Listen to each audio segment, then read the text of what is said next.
বেঁধে আমাকে ঘরে তুলে নিয়ে এসেছে।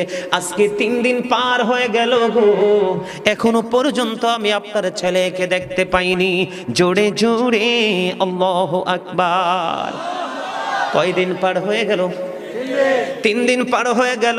বাংলা বই থেকে বন্ধু কালেক্ট করা এগুলো হাদিস শরীফ, এগুলো এই শিক্ষাগুলো আমাদের যদি গ্রহণ করতে পারি, তাহলে এই দুনিয়ায় হব আমরা ধন্য এবং পরকালে আমরা হব 100% পুরস্কার প্রাপ্ত। ঠিক কিনা বলেন?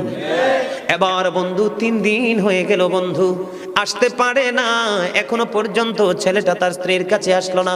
এবার বাবা পৃথিবীর কাউকে বন্ধু বললেন না, দৌড়ে চলে গেলেন প্রাণের নবীর কাছে, যাইয়া নবীকে সালাম দিলেন। ইয়া রাসূলুল্লাহ, ইয়া হাবিবাল্লাহ, নবী গো, ও প্রাণের নবী, আমার ছেলেটাকে 3 দিন হলো আমার সন্তানকে বিয়ে করিয়েছে। আজকে 3 দিন 3 রাত্র পার হয়ে গেল, এখনো